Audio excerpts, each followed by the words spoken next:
Veja neste vídeo: o que é o lúpulo? De onde ele veio? Para que serve? Qual o seu papel numa das bebidas mais populares do mundo? Como identificar seu sabor ao tomar uma cerveja? Cerveja tem na Bíblia? Desde quando existe a cerveja? E qual é o real conceito bíblico sobre a cerveja e bebidas alcoólicas? Lúpulo.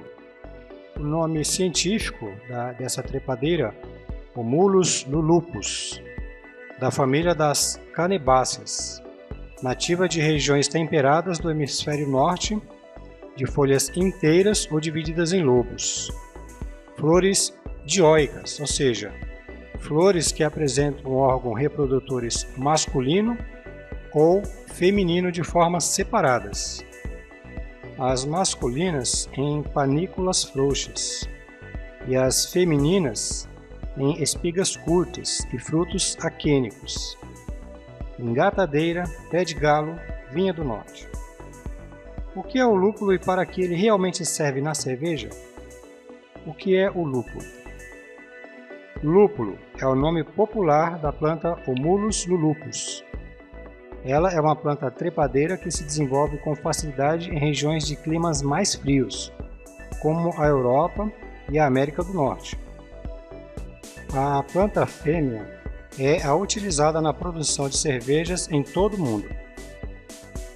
No preparo da cerveja, o lúpulo é adicionado durante o processo de fervura do líquido, atuando não apenas no desenvolvimento de seu sabor, mas oferecendo outras propriedades importantes.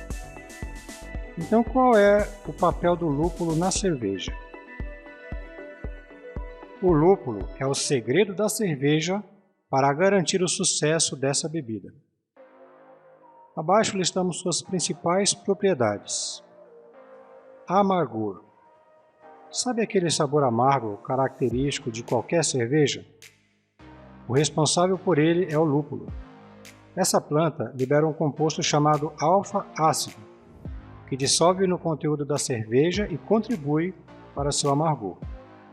Assim, quanto mais lúpulo é adicionado na cerveja, maior é a possibilidade da bebida ter sabor amargo.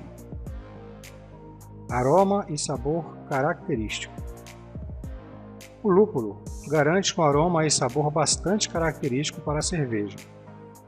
Você pode perceber que quanto mais lúpulo tem uma cerveja, mais cítrica e puxada para frutas como maracujá, laranja e limão ela pode parecer.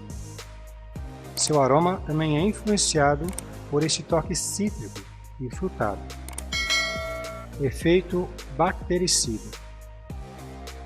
Quando ainda não existia o processo de pasteurização e outras técnicas de conservação de cerveja, o lúpulo era o responsável por dar mais tempo de vida para a bebida. Usava-se o lúpulo como um conservante natural por conta de seu efeito bactericida. Foi assim que surgiu um dos estilos mais apreciados de cerveja no mundo, a IPA, ou simplesmente IPA. Efeito antioxidante. O lúpulo também é um importante antioxidante natural, que atua no combate à ação de radicais livres.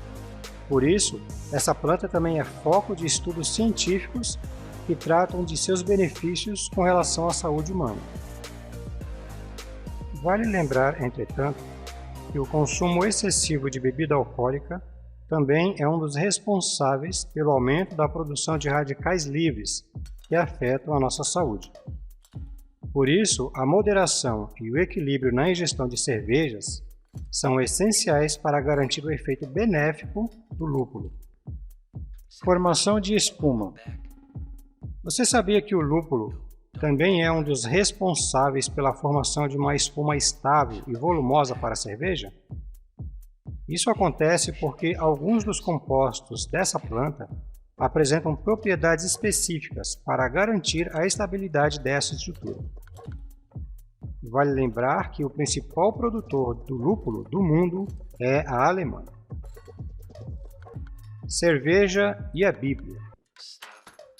Cerveja, bebida de baixo teor alcoólico, preparada por lenta fermentação de trigo ou de outros cereais, incluindo o lúpulo. A palavra hebraica sover, traduzida cerveja de trigo, também pode ser vertida bebida alcoólica, conforme mostra Isaías 1:22, Oséias 4:18 e Naum 1:10. Veja todos esses textos na íntegra no final deste vídeo. Tabuinhas cuneiformes revelam que a arte da preparação de cerveja à base de cereais era praticada na antiga Mesopotâmia, já no 3º milênio AEC, ou seja, antes de Cristo. Quando Abraão chegou ao Egito, ele provavelmente verificou que ali a cerveja já era bebida comum. Numa data posterior, segundo se diz, Ramsés III prezava tanto a cerveja que ofertava uns 114 mil litros por ano aos seus deuses. Parece que essas diversas nações possuíam uma grande variedade de cervejas para agradar a todos os gostos. Cerveja doce, cerveja escura, cerveja perfumada, cerveja cintilante, cerveja aromatizada, servidas quentes ou frias, diluídas ou grossas e melosas. Agora, entrando no campo bíblico, será que a Bíblia proíbe os judeus e cristãos de tomarem bebidas alcoólicas? A Bíblia diz que o vinho é um presente de Deus, algo que pode tornar a vida mais alegre, conforme no Salmo 104, 14 e 15, Eclesiastes capítulo 3, versículo 13 e capítulo 9, versículo 7. Vejam esses textos na íntegra no final do vídeo. E ela também reconhece que o vinho é bom para a saúde, conforme está em 1 Timóteo capítulo 5, versículo 23. E quando esteve na terra, Jesus bebeu vinho. Está em Mateus capítulo 26, versículo 29 e Lucas capítulo 7, versículo 34. E ele também transformou água em vinho durante uma festa de casamento. E esse milagre é bem conhecido, conforme o relato em João capítulo 2, versículos 1 a 10. Não era um suco de uva, como muitos afirmam, era mesmo vinho. E o vinho que Jesus transformou era da melhor qualidade, como reconhecido pelos próprios convidados do noivo, como o texto bíblico deixou bem claro. O que a Bíblia condena é o excesso de bebidas alcoólicas. Em Tito, capítulo 2, versículo 2 diz: os homens idosos devem ser moderados nos hábitos, sérios, sensatos, sãos na fé, no amor, na perseverança. Igualmente, as mulheres idosas devem ser reverentes no comportamento, não caluniadoras, não escravizadas a muito vinho e instrutoras do que é bom. Beber demais prejudica o raciocínio e o bom senso, o que também está de acordo com estudos científicos mencionados neste vídeo, de que o excesso de bebidas alcoólicas, incluindo a cerveja e o vinho, aumentam a produção dos radicais livres no nosso corpo e, falando a grosso modo, nos enferrujam por dentro, causando o desencadeamento de inúmeras doenças, incluindo algumas que afetam diretamente o nosso cérebro. A Bíblia, muito antes da ciência, já alertava, como indicam as palavras de Provérbios, capítulo 23, versículos 29 a 35, que diz: quem tem ais, quem tem ansiedades, quem tem discussões, quem tem queixas, quem tem ferimentos sem nenhum motivo, quem tem olhos vermelhos, os que passam muito tempo bebendo vinho, os que procuram vinho misturado. Não fique olhando para a cor vermelha do vinho, quando ele cintila no copo e desce suavemente. Pois no fim, ele morde igual a uma serpente e libera veneno igual a uma víbora. Seus olhos verão coisas estranhas e seu coração falará coisas perversas. Você ficará como quem se deita no meio do mar, como quem se deita no topo do mastro de um navio.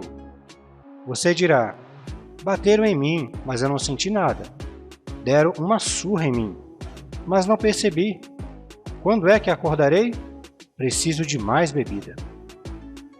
Menções de cerveja na Bíblia. Isaías, capítulo 1, versículo 22. Sua prata tornou-se escória, e sua cerveja foi diluída com água. Oséias, capítulo 4, versículo 18. Quando a cerveja deles acaba, eles se tornam promíscuos. Os governantes dele amam profundamente a desonra. Naum, capítulo 1, versículo 10.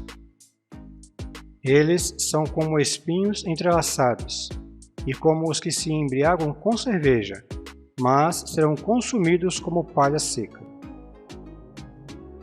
O vinho é um presente de Deus, algo que pode tornar a vida mais alegre, o que pode incluir também a cerveja. Salmo 104, 14 e 15. Ele faz crescer relva para o gado e plantas para o uso da humanidade, para tirar da terra alimento. O vinho que alegra o coração do homem, o azeite que faz o rosto brilhar, e o pão que revigora o coração do homem. Eclesiastes 3:13. E também que todos comam e bebam, e desfrutem dos resultados de todo o seu trabalho árduo. É a dádiva de Deus. Eclesiastes, capítulo 9, versículo 7. Vá, coma o seu alimento com alegria, e beba o seu vinho com o coração alegre, pois o verdadeiro Deus já se agradou das suas obras. Jesus bebeu vinho. Veja o relato em Mateus, capítulo 26, versículo 29.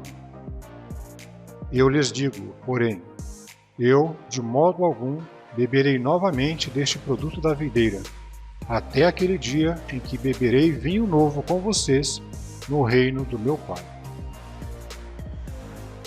E Lucas, capítulo 7, versículo 37. O Filho do Homem veio comendo e bebendo, mas vocês dizem, vejam, o homem glutão e dado a beber vinho, amigo de cobradores de impostos e de pecadores. Jesus transformou água em vinho numa festa de casamento. O relato está em João, no capítulo 2, versículos 1 a 10, que passa a dizer: No terceiro dia, se realizou uma festa de casamento em Caná da Galileia, e a mãe de Jesus estava lá. Jesus e seus discípulos também foram convidados para a festa de casamento. Quando o vinho estava acabando, a mãe de Jesus lhe disse: Eles não têm vinho. Mas Jesus respondeu: O que eu e a senhora temos a ver com isso? Minha hora ainda não chegou. Sua mãe disse então aos que serviam: Façam o que eles lhes disserem. Havia ali 6 jarros de pedra para a água, conforme exibido pelas regras de purificação dos judeus.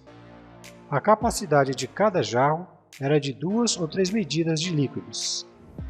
Jesus disse a eles: Encham os jarros com água. E eles os encheram até a borda. Agora, tirem um pouco e levem ao diretor da festa.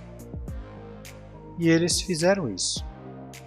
Quando o diretor da festa provou a água que tinha sido transformada em vinho, sem saber de onde o vinho tinha vindo, embora os servos que haviam tirado a água soubessem, o diretor da festa clamou o noivo e lhes disse: Todos servem primeiro o vinho bom, e quando as pessoas ficam embriagadas, o inferior.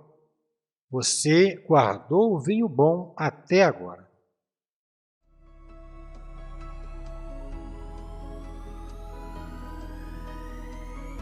Não deixe de curtir, se inscrever e ativar o sininho para não perder a próxima sequência de leitura, histórias e artigos deste canal. Desde já agradeço. Muito obrigado.